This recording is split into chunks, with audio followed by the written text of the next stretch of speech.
Good afternoon, everyone. Welcome to the Spring Consensus Caseload Estimating. My name is Shirley Morrow. I am probably a new face to many of you. I am the new acting director at Kansas Legislative Research Department.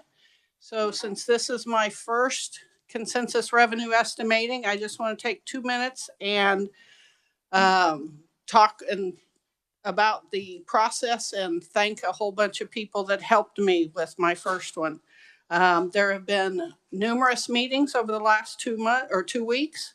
I want to thank Eddie Penner, our KLRD economist, Melissa Rennick, and Dylan Deere, our assistant directors, Megan Leopold, who helped me with caseloads, and many of our staff at KLRD who answered questions for me. I specifically also want to thank Adam Profit and Division of Budget for all of their help and assistance, and all of the different agencies that were involved. There are a lot of meetings, there are a lot of agencies involved, there are a lot of people that help provide information about the consensus revenue and what numbers we think we need to get to. So I just want to thank everybody for helping me out with this being my first one. So with that said, Adam, do you have anything or do you want to get started? Okay. So you've all been handed a memo. I'm just going to go over some highlighted details for you. The Consensus Revenue Estimating Group met earlier today and revised the estimates for fiscal years 24 and 25. For fiscal year 24, the total receipt estimate is $10.138 billion. This represents a decrease of $100.3 million or 1% relative to the November estimate, and an increase of $900.4 million or 9.7% relative to the final numbers for fiscal year 2023 actuals. For fiscal year 2025, the total receipt estimate is $10.4 billion, which represents an increase of $146.2 million or 1.4% relative to the November estimate, and an increase of $220.3 million or 2.2% above the newly revised fiscal 24 estimate. With these estimates, there's a reoccurring theme throughout the estimating cycle for both state receipts and the state's economy, that they are stable. Several risks could impact the state's present course.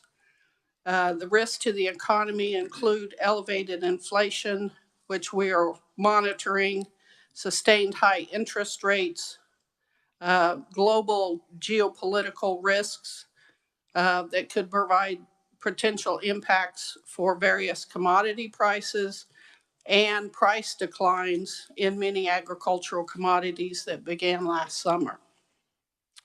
The downward revision to the current estimate for fiscal year 2024 is due to the fact that receipts have been down by $133 million or 1.9% through the first 9 months of the fiscal year. The upward revision to fiscal year 2025 includes the impact of a moderately improved economic forecast and also includes changes or assumptions relating to the implementation of the tax reductions associated with the Apex projects. So for calendar year 2024, the estimates for inflation held steady at 3%. The estimate for real Kansas GDP was increased from 1.7% to 2.4%, and the estimate for nominal Kansas GDP was increased from 4.7% to 5.4%. For calendar year 2025, the estimate for inflation was reduced from 2.6% to 2.5%. The estimate for the real Kansas GDP was increased from 2% to 2.2%, and the estimate for nominal Kansas GDP was increased from 4.6% to 4.7%. As far as employment, through February, jobs in Kansas have risen by $1,500 over the year, which represents a growth of 1%. The labor demand remains strong in the state, with job openings exceeding the number of unemployed by 2 to 1. Kansas' steady job base combined with constrained labor pool is likely to keep the labor market tight throughout the foreseeable future, and this relationship acts as somewhat of a buffer, both constraining job growth and protecting against elevated levels of employment. As far as the agricultural outlook, the statewide drought, which has plagued Kansas for the latter part of 2022 and much of 2023, has continued to moderate in most parts of the state, resulting in an improved outlook for agricultural production. However, declines in prices for many agricultural commodities, which began in earnest last summer, have persisted and in some cases accelerated, resulting in the downward expectation of net farm income. Additionally, the Kansas farm economy has been buoyed by the recent years of expanded government payments and crop insurance proceeds, and those revenue sources are expected to return to more normal levels this year. As far as oil and gas, the forecasted levels of energy production and price reflect little change since the fall estimate. The price per barrel of Kansas crude oil was forecasted at 68.5 for 2024, and it's down $71 at the fall estimate, and at $70 for fiscal year 2025, up from $68 from the fall estimate. The price per MCF of Kansas natural gas was forecasted at $2 for fiscal year 2024, down from $2.20 at the fall estimate, and it is at $2.35 for fiscal year 2025, down from $3 at the fall estimate. Both oil and gas production are expected to continue their long-run trend of production decline in the state throughout the entirety of the forecast. For manufacturing, the outlook for the state is stable. Expectations for business conditions and project capital expenditures in the manufacturing sector have improved since our meeting in the fall. However, labor supply issues continue to limit growth in this sector. Demand for aircraft is generally strong, and many companies are facing backlogs. However, challenges for Boeing and Spirit Aerosystems associated with quality control issues on the 737 MAX production are well documented and do diminish some of the outlook in this sector. So for tax policy changes, as always, these estimates include the impact of current law and the current interpretation. They do not include any impact on bills that have yet to be signed into law, including SB 36 and other tax bills that are on the governor's desk.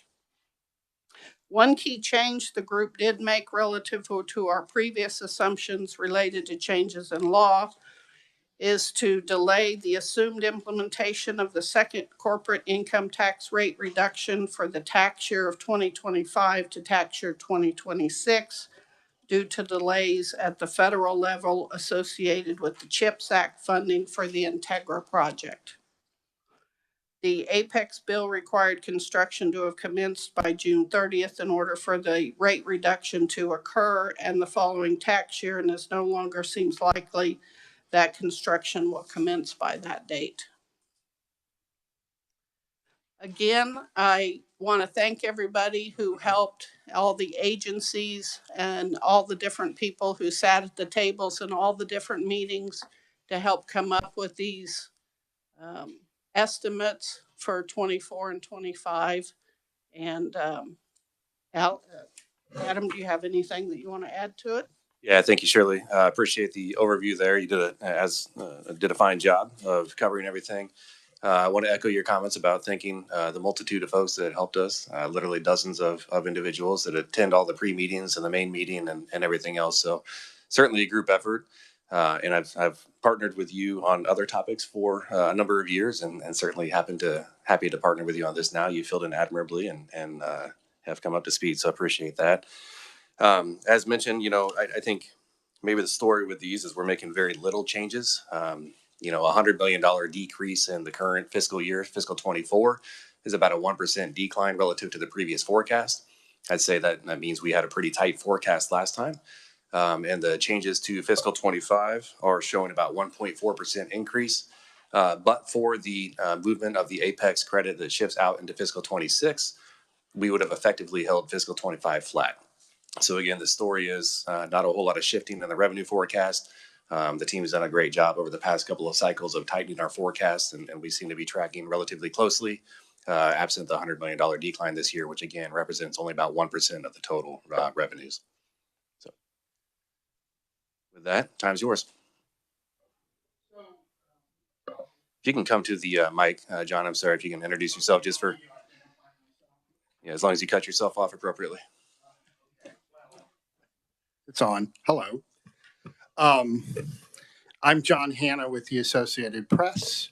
So essentially, in terms of an overall picture of the budget and where legislators need to be on that and tax cuts, this basically doesn't change a damn thing, does it?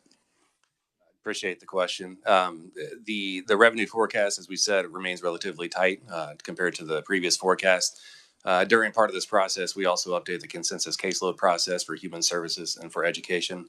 There was a slight uptick in the cost for the human services, significant, $70 million, which is significant in the grand scheme of things. It's on a percentage basis. It's not. So when you're looking at the budget, you're looking at both sides, the revenues and the cost side.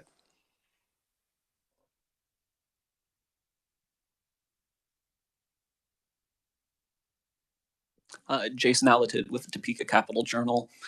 Since the 2025 estimate is due to the Apex delay, does this have no effect on the out years when the governor is looking at whether the big tax cut plan on her desk is affordable or not?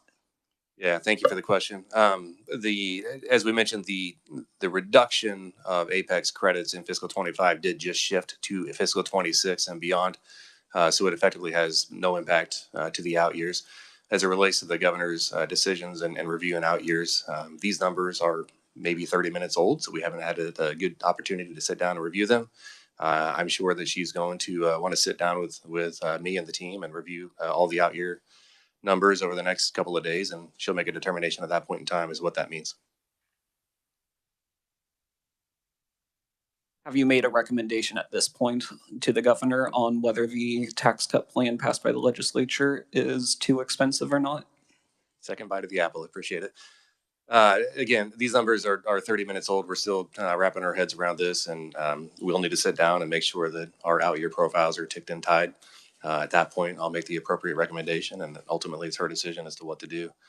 She's been consistent with wanting to make sure that revenues meet expenditures in the out years. So we'll see what that brings next week.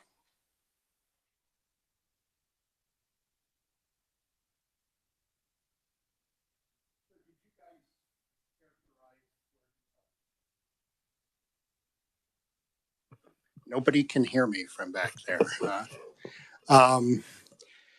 Again, John Hanna with the Associated Press.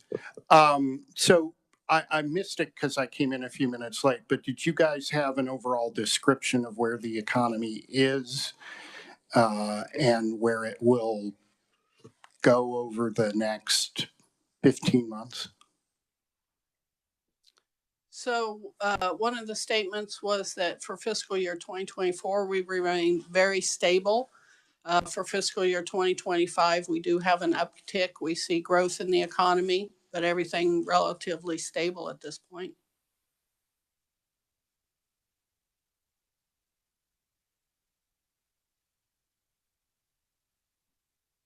Were you about to discuss the surplus and ending balance, or do you have a new ending balance? We do.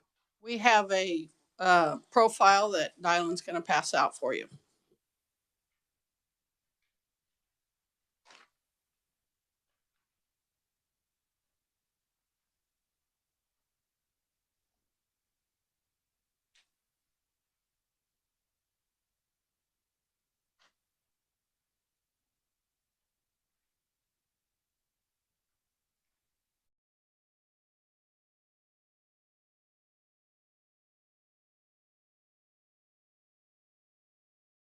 So just a few points on the profile. The last profile that came out that included Senate Bill 28. This profile for 2024 has an ending balance decrease of $111 million. And for 2025, it decreases $66.5 million. There are increases in human services caseloads. In 2024, it goes up about $19.6 million, and in 2025, $79 million. School finance deletes 9.1 million in 24 and 17.1 million in 25. And then the revised assumptions for the K-12 for Senate Bill 387 delete 68.2 million state general fund from the governor's recommendation for fiscal year 2025.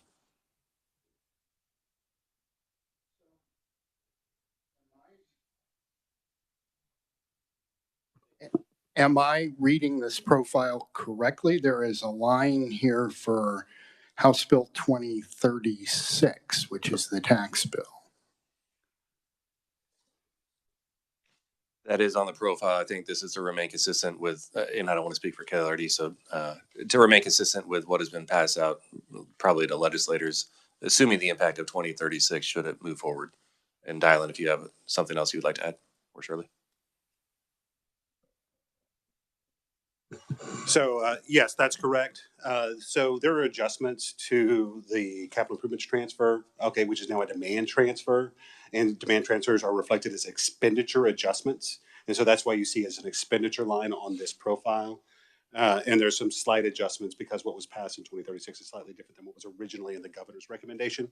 So you see some variations there.